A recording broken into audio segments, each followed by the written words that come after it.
नमस्कार, डेली 24 भारत देख रहे हैं आप। मैं हूं आपके साथ साहिल धुलिया। बुलेटिन की शुरुआत करते हैं। रूस के राष्ट्रपति व्लादिमीर पुतिन इस समय भारत में हैं और आज उनकी यात्रा का दूसरा दिन है। इस दौरे से उम्मीद है कि दोनों देशों की साझेदारी को नई दिशा और गति मिलेगी। बातचीत का मुख्य केंद्र व्यापार, रणनीतिक सहयोग और रक्षा संबंध होंगे। रूस के साथ भारत का संबंध कई दशकों पुराना है। जब सोवियत संघ मौजूद था, उस समय से लेकर आज तक रूस भारत को हथियार और सैन्य उपकरण उपलब्ध कराने में प्रमुख भूमिका निभाता रहा है। तो हाल के वर्षों में भारत ने फ्रांस, अमेरिका और इजराइल से भी रक्षा सहयोग बढ़ाया है, लेकिन रूस अभी भी सबसे बड़ा आपूर्तिकर्ता बना हुआ है। दिल्ली में आज पुतिन का कार्यक्रम व्यस्त रहने वाला है। आपको बता दें कि राष्ट्रपति द्रौपदी मुर्मू से भी पुतिन ने मुलाकात की है। उसके बाद राजघाट पहुंचकर महात्मा गांधी को श्रद्धांजलि भी अर्पित करते हुए वो नजर आएंगे। दोपहर 12 बजे प्रधानमंत्री नरेंद्र मोदी के साथ उनकी महत्वपूर्ण बैठक होगी। इसके बाद 2 बजे हैदराबाद हाउस में दोनों देशों के नेता संयुक्त प्रेस कॉन्फ्रेंस करेंगे और शाम 7 बजे राष्ट्रपति भवन में आपको बता दें कि राष्ट्रपति द्रौपदी मुर्मू के साथ बार फिर उनकी मुलाकात हो सकती है। और दौरा पूरा करने के बाद रात करीब 9 बजे पालम एयरपोर्ट से रूस के लिए वापस रवाना हो जाएंगे। तो पुतिन का ये भारत दौरा बेहद महत्वपूर्ण माना जा रहा है। और आपको बता दें कि राजघाट पहुंचकर महात्मा गांधी को श्रद्धांजलि अर्पित करते हुए भी राष्ट्रपति पुतिन नजर आएंगे। तो भारत और रूस के संबंधों के नए आयाम स्थापित होंगे, ऐसा अनुमान लगाया जा रहा है। तो राष्ट्रपति द्रौपदी मुर्मू से भी पुतिन की मुलाकात हुई है। रक्षा सहयोग और सैन्य समझौतों को लेकर भी पुतिन के साथ बातचीत प्रधानमंत्री नरेंद्र मोदी करेंगे। तो महत्वपूर्ण बैठक प्रधानमंत्री नरेंद्र मोदी के साथ रूस के राष्ट्रपति व्लादिमीर पुतिन की होगी।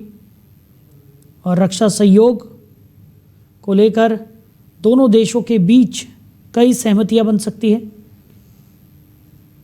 तो भारत आगमन पर रूस के राष्ट्रपति व्लादिमीर पुतिन का जोरदार स्वागत हुआ। प्रधानमंत्री नरेंद्र मोदी ने उनका स्वागत किया। तो कई सैन्य समझौते भी इस मुलाकात के बाद होने के आसार नज़र आ रहे हैं। तो काफ़ी महत्वपूर्ण इस मुलाकात को माना जा रहा है। तो राजघाट पहुंचकर महात्मा गांधी को श्रद्धांजलि भी अर्पित करेंगे व्लादिमीर पुतिन। तो पुतिन के आगमन को लेकर तमाम तैयारियां पूरी कर ली गई हैं। राष्ट्रपति से उन्होंने मुलाकात की है। प्रधानमंत्री नरेंद्र मोदी के साथ भी उनकी बैठक होनी है, जिसमें रक्षा समझौता और सैन्य समझौते को लेकर बातचीत होगी। तो काफ़ी महत्वपूर्ण इस मुलाकात को माना जा रहा है। तो इसी पर ज़्यादा चर्चा के लिए डिफेंस एक्सपर्ट पुष्कल द्विवेदी जी हमारे साथ जुड़ गए हैं। पुष्कल जी, बहुत स्वागत है आपका। नमस्कार, सभी दर्शकों को मेरा नमस्कार। पुष्कल जी, राष्ट्रपति पुतिन भारत पहुंच गए हैं। भव्य स्वागत उनका एयरपोर्ट पर हुआ। प्रधानमंत्री नरेंद्र मोदी ने उनका स्वागत किया और कई मायनों में पुतिन के इस दौरे को बेहद महत्वपूर्ण माना जा रहा है। रक्षा और सैन्य समझौते के लिहाज से कैसे देख रहे हैं आप? जी देखिए, मुझे लगता है कि ये भारतीय डिप्लोमेसी का पिछले 8-10 सालों में सबसे रिमार्केबल मोमेंट है। और रशिया हमारा हमेशा से एक बहुत ही वफादार एलाई रहा है, बहुत ही वफादार मित्र रहा है। यूं तो कहते हैं कि डिप्लोमेसी में देयर आर नो फ्रेंड्स, लेकिन रशिया एक ऐसा मित्र है जिसने हमें दिक्कत के समय भी मदद की है जी। और अब जो हम रशिया के साथ हाथ मिला रहे हैं, ये न सिर्फ डिफेंस में, बल्कि मुझे लगता है कि 7 मिनिस्टर्स को अपने साथ लेकर के आए हैं पुतिन। इसका मतलब है कि कृषि में, व्यापार में, वाणिज्य में और एग्रीकल्चर के साथ साथ मिली हुई टेक्नोलॉजीज में और डिफेंस टेक्नोलॉजी में, स्टार्टअप, इंडियन स्टार्टअप्स में, सभी में इसका बहुत लंबा चौड़ा असर पड़ने वाला है। देखिए, ऑयल डिप्लोमेसी जो है और भारत की ऊर्जा सुरक्षा, वो बहुत महत्वपूर्ण विषय होने वाला है इस मीट का। S-500 और जो अत्याधुनिक लड़ाकू विमान और ब्रह्मोस 2 का डेवलपमेंट, जो कि हमें एयर डिफेंस से बढ़ के एयर स्पेस डिफेंस तक की शक्ति दे देगा, वो आगे बढ़ने वाला है। और सबसे इंपॉर्टेंट हम ये ना भूलें कि भारत के लिए international north south transport corridor जो है INSTC वो बहुत इंपॉर्टेंट है, जो कि मुंबई से शुरू होकर के वो जा रहा है रशिया तक, जो कि स्वेज कैनाल पे डिपेंडेंसी व्यापार की पूरी खत्म कर देगा। और ये एक ऐसा डिप्लोमेटिक मूव है जो अगले 300-400 सालों तक इंपैक्ट डालेगा। बहुत स्ट्रेटेजिक मूव है। मुझे लगता है इस समय की ये मीटिंग और जिस तरह से पुतिन का रिस्पांस रहा है, जिस तरह से मोदी जी का, हमारे माननीय राष्ट्रपति जी का रिस्पांस रहा है पुतिन के लिए, जिस प्रकार से कार्यक्रम आयोजित किए गए, मुझे लगता है बहुत शुभ समाचार भारत और रूस दोनों के लिए मिलने वाले हैं। बिल्कुल। और अगर बात की जाए पुष्कल जी, जिस तरीके से हमने देखा है कि पिछले कुछ सालों में भारत ने ग्लोबल स्तर पर अपनी जो पहचान बनाई है, कई देशों के साथ भारत की जो संबंध है वो बेहद अच्छे यहाँ पर हुए हैं। और इस कड़ी में अगर हम रूस की बात करें तो जैसा कि आपने भी जिक्र किया कि रूस हमेशा से ही भारत का एक बहुत बड़ा कहा जा सकता है कि सपोर्टिव रहा है। ऐसे में पुतिन का ये दौरा कई मायनों में खास हो जाता है। और जिस तरीके से प्रधानमंत्री नरेंद्र मोदी और पुतिन के बीच में आज ये महत्वपूर्ण बैठक होने जा रही है, जिसमें ऐसे कयास लगाए जा रहे हैं कि रक्षा सहयोग और सैन्य समझौतों को लेकर भी कई सारे नए आयाम यहाँ पर देखने को मिल सकते हैं। ऐसे में भारत ग्लोबल तौर पर और ज़्यादा प्रगति के पथ पर आगे बढ़ता हुआ नजर आएगा इस मुलाकात के बाद। जी देखिए, भारत की जो प्रगति है वो पूरे विश्व उस प्रगति को समझ रहा है, जान रहा है। और आज भारत के अंदर निवेश करने के लिए अमेरिका और चीन और हर कंट्री ये चाहता है कि भारत में निवेश करे। जी।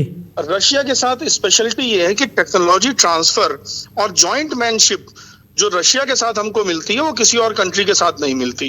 तो मुझे लगता है कि हमने जो एसपीवीज बनाई हैं ब्रह्मोस जैसी, वैसी ही फर्टिलाइजर इंडस्ट्री में भी एसपीवी की कोई घोषणा होगी। और मुझे लगता है कि सारे विश्व को एक संदेश जा रहा है कि अगर भारत के साथ काम करना है तो पूरे भरोसे, पूरे समर्पण, पूरी वफादारी के साथ काम करना होगा, जैसे रूस टेक्नोलॉजी ट्रांसफर के तहत कर रहा है। तो मुझे लगता है पूरे विश्व में भारत का एक प्रभाव बढ़ाने वाला जो एक कदम है ये, और न सिर्फ भारत का प्रभाव बढ़ेगा बल्कि रूस एक और मायने में बहुत महत्वपूर्ण है, क्योंकि भारत के जो नेचुरल शत्रु हैं जैसे ईरान है, जैसे तुर्की है, जैसे चाइना है, वो भी डिपेंडेंट है रशिया के ऊपर। तो यानी फ्यूचर किसी भी कॉन्फ्लिक्ट में जो भारत के ये शत्रु हैं, इनका मुंह बंद करने के लिए रूस हमारे बहुत ज्यादा काम आ सकता है, डिप्लोमेटिकली, स्ट्रेटेजिकली। और जहां तक मिलिट्री माइट की बात है तो मैंने बताया S-500 और ब्रह्मोस 2 ये हमें वो कैपेबिलिटी दे देंगे कि हम स्पेस बॉर्न वेपन्स को भी मार सकें। हम अपने दुश्मन देशों की सैटेलाइट्स को यहाँ बैठे बैठे मार सकते हैं। यानी कि पूरे विश्व में भारत का जो प्रभुत्व है, एक सुपर पावर का जो प्रभुत्व है, वो करने की तरफ एक बढ़ा हुआ एक कदम के तौर पे मैं इसको देखता हूँ। चलिए द्विवेदी जी, हमारे साथ जुड़ने के लिए, इस तमाम चर्चा के लिए आपका बहुत शुक्रिया।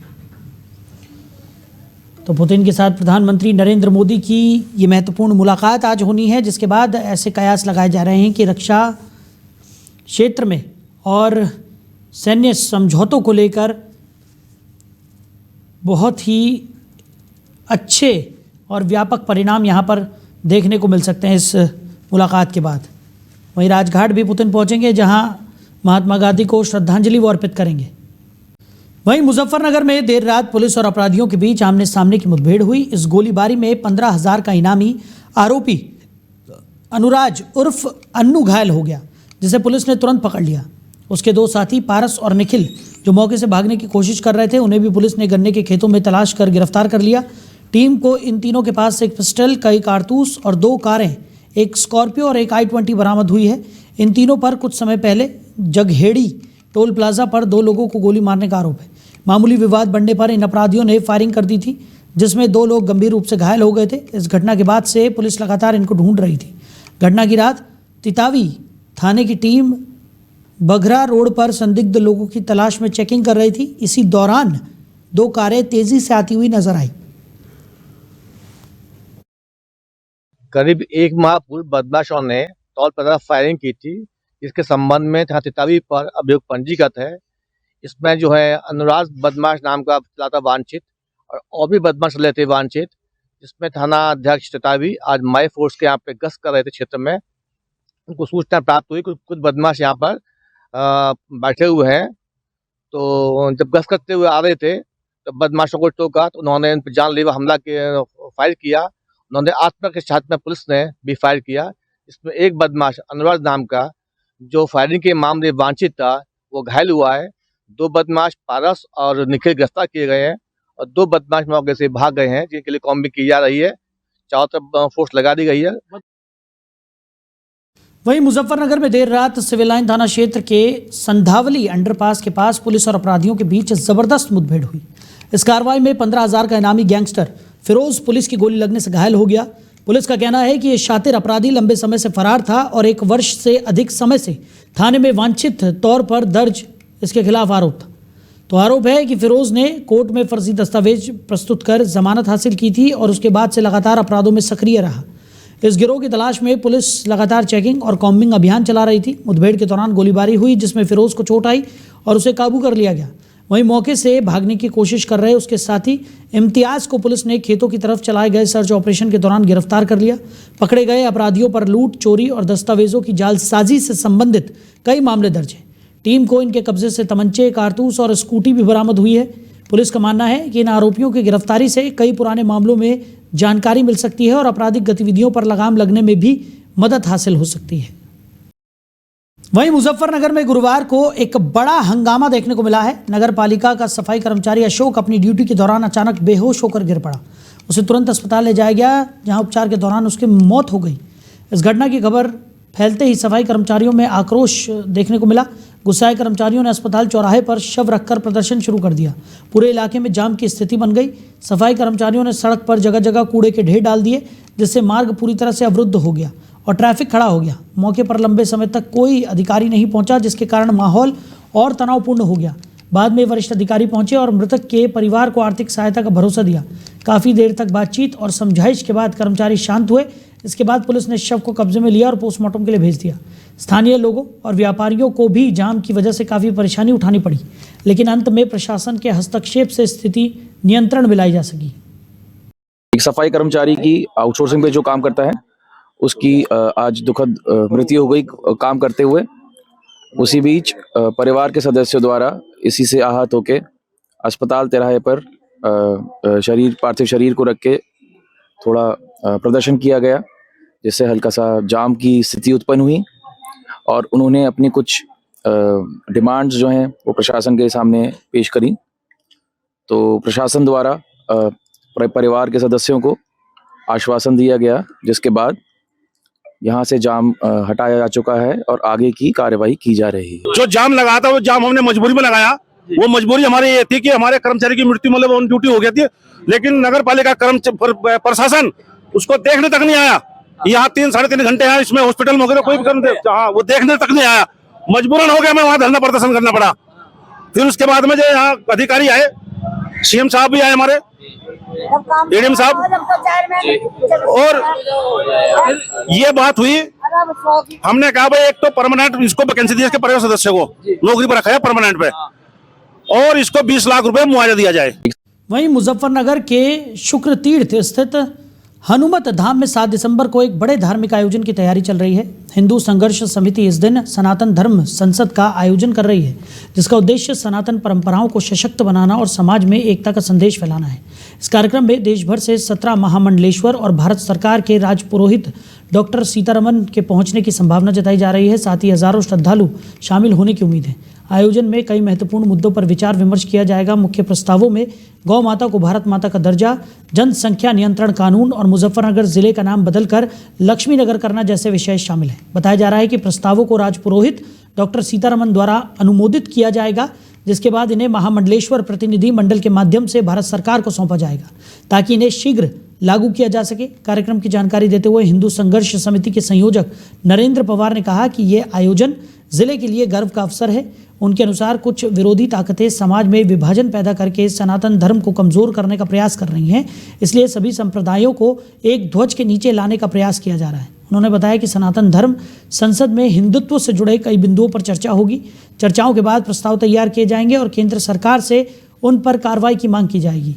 उन्होंने जिले की जनता से बड़ी संख्या में भाग लेने का आग्रह करते हुए कहा कि वो अवसर धर्म और संस्कृति की रक्षा के लिए महत्वपूर्ण है।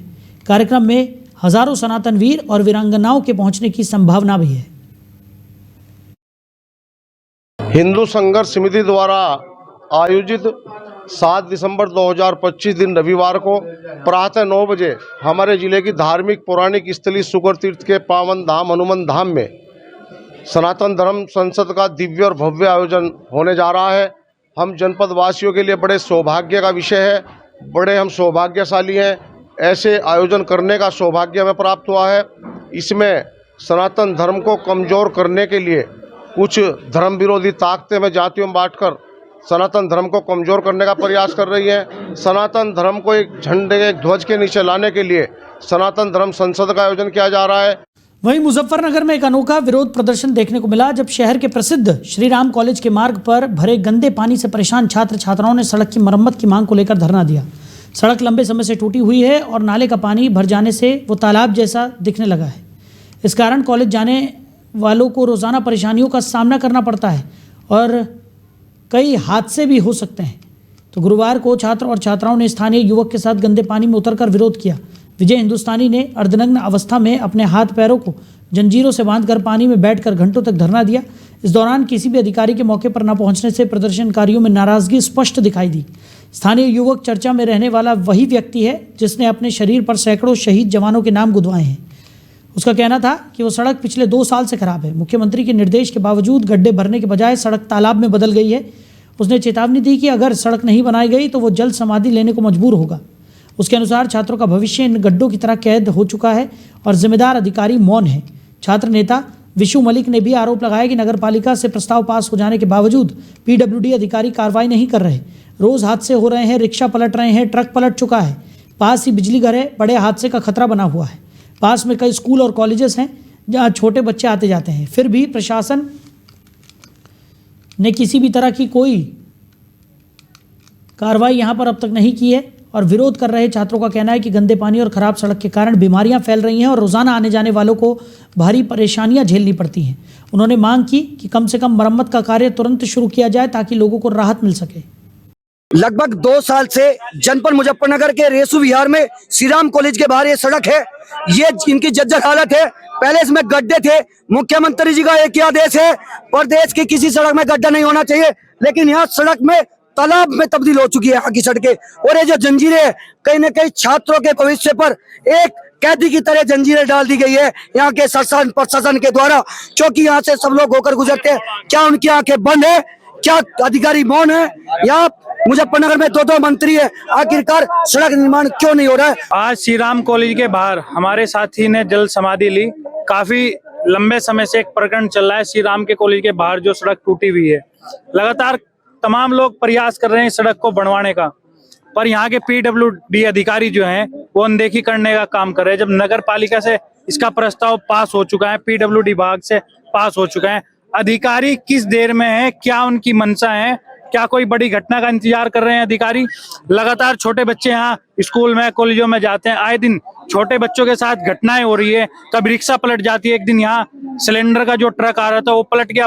कितनी बड़ी घटना।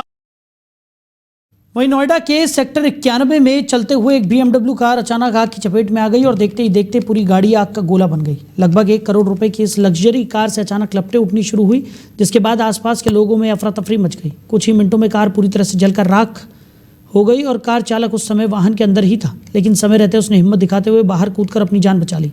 आग क्यों लगी इसका कारण अभी साफ नहीं हो पाया है। सड़क पर धुआं फैल जाने से इलाके में दहशत का माहौल बन गया और लोगों की भीड़ घटनास्थल पर जुट गई। ये पूरी घटना नोएडा फेज 2 थाना क्षेत्र के अंतर्गत हुई, जहां राहत दल और पुलिस मौके पर पहुंची और सड़क पर सुरक्षा की व्यवस्था की गई। हादसे ने लोगों को झकझोर दिया क्योंकि महंगी कार कुछ ही क्षणों में मलबे में तब्दील हो गई। उधर दिल्ली एनसीआर में प्रदूषण का असर लगातार बना हुआ है। AQI में थोड़ी कमी जरूर दर्ज की गई है, लेकिन हवा की गुणवत्ता अब भी बेहद खराब स्तर पर है। नोएडा में घनी धुंध और जहरीले कणों की मौजूदगी के कारण लोगों को सांस लेने में परेशानी हो रही है। डॉक्टरों ने विशेष रूप से छोटे बच्चों, बुजुर्गों और सांस संबंधी बीमारियों से जूझ रहे लोगों को घर से कम बाहर निकलने की सलाह दी है। ग्रेटर नोएडा में भी प्रदूषण की स्थिति चिंताजनक है। हल्के सुधार की उम्मीद जताई जा रही है, लेकिन PM 2.5 का स्तर अभी भी सुरक्षित सीमा से कई गुना अधिक बना हुआ है। विशेषज्ञों का कहना है कि इस स्तर पर लगातार संपर्क स्वास्थ्य के लिए गंभीर खतरा साबित हो सकता है। इसी बीच प्राधिकरण और प्रशासन सतर्क है। एंटी स्मॉग गन का इस्तेमाल बढ़ाया गया है, सड़कों पर पानी का छिड़काव किया जा रहा है और प्रदूषण फैलाने वाले वाहनों और निर्माण स्थलों पर सख्त जांच अभियान जारी है। इसके बावजूद हवा में मौजूद जहरीले तत्वों का असर कम नहीं हुआ है, जिससे प्रदूषण नियंत्रण की कार्रवाई और तेज करने की जरूरत महसूस की जा रही है।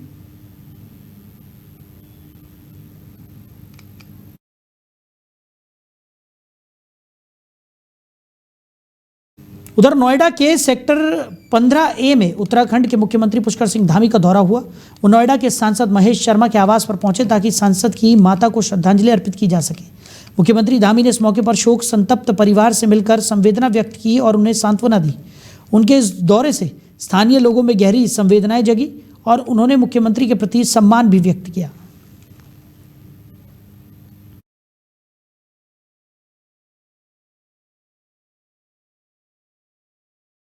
वहीं नोएडा के सेक्टर 24 थाना पुलिस ने एक बड़ी कार्रवाई करते हुए अवैध गांजे की तस्करी करने वाले शातिर अपराधी को गिरफ्तार किया है। पुलिस ने आरोपी को पकड़ते हुए उसके कब्जे से लगभग 10 किलो अवैध गांजा बरामद किया है। बरामद किए गए गांजे की कीमत करीब 3 लाख रुपए आंकी जा रही है। पकड़े गए इमरान पर पहले से ही 22 मामले दर्ज हैं और वो कई बार जेल जा चुका है। जेल से बाहर आने के बाद भी वो लगातार NCR क्षेत्र में अवैध गांजे की सप्लाई करता रहा। पुलिस ने उसकी गिरफ्तारी को तस्करी के खिलाफ बड़ी सफलता करार दिया है। इस मौके पर नोएडा के DCP ने प्रेस कॉन्फ्रेंस कर गिरफ्तारी और बरामदगी की जानकारी साझा की। उन्होंने बताया कि इस तरह की कार्रवाइयों से NCR में ड्रग्स की आपूर्ति रोकने में मदद मिलेगी और अवैध गतिविधियों पर नियंत्रण रखा जा सकेगा। जनपद गौतम बुद्ध नगर में CP मैम के सख्त निर्देशन में नोएडा जोन में एक अभियान चलाया जा रहा था। इसी क्रम में गांजा तस्करों के विरुद्ध ये एक हफ्ते का अभियान था, जिसमें लगातार कार्रवाइयां हुई है। इसी क्रम में थाना 24 की टीम ने एक अभियुक्त को गिरफ्तार किया है, जिसका नाम मोहम्मद इमरान उर्फ शाहरुख उर्फ मुराद उर्फ दिल्ला है। ये लगातार आपराधिक इतिहास इसके रहे हैं, लगातार क्षेत्र में गांजा सप्लाई का काम करता रहा है और अभी तक जो पता चला है लगभग ये इसके 22 मुकदमे इसके ऊपर थे और ये जब भी जेल से छूटता है तो आर्थिक लाभ के लिए अपना गांजा सप्लाई करना शुरू कर देता है। दिल्ली NCR रीजन में लगातार ये गांजा सप्लाई करता है। अभी इसके पास से 10 किलो गांजा बरामद हुआ है, जिसकी तात्कालिक कीमत 3 लाख रुपए के आसपास आकी गई है और ये लगातार क्षेत्र में घूम करके आर्थिक लाभ के लिए लोगों को गांजा सप्लाई करता था, ऑन डिमांड गांजा सप्लाई करता था। अभी ये व्यक्ति पकड़ा गया है, इसके पास से गांजा बरामद हुआ है, इसको गिरफ्तार कर जेल भेजा जा रहा है, विधिक कार्रवाई की जा रही है। जनपद वहीं नोएडा के सेक्टर 95 में स्थित राष्ट्रीय दलित प्रेरणा स्थल पर इस शनिवार डॉक्टर भीमराव अंबेडकर का परिनिर्वाण दिवस श्रद्धा और सम्मान के साथ मनाया जाएगा। इस अवसर पर बड़ी संख्या में लोग शामिल होने की संभावना जताई जा रही है, इसलिए सुरक्षा व्यवस्था को अत्यंत कड़ा और प्रभावी बनाया गया है। पुलिस ने पूरे क्षेत्र को हाई अलर्ट पर रखा है और 1000 से ज्यादा पुलिसकर्मियों को तैनात किया गया है।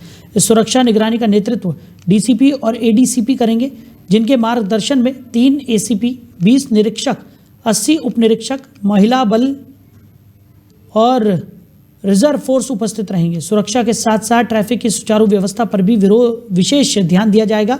ट्रैफिक पुलिस ने अलग से योजना बनाई है और लगभग 100 से अधिक ट्रैफिक पुलिसकर्मी सड़क मार्गों पर तैनात होंगे ताकि वाहनों की आवाजाही बाधित न हो और किसी भी प्रकार की जाम की स्थिति न बने। इसके अतिरिक्त पुलिस ने भीड़ और घटनाओं पर सतत निगरानी रखने के लिए ड्रोन कैमरे और CCTV कैमरों का इस्तेमाल किया है।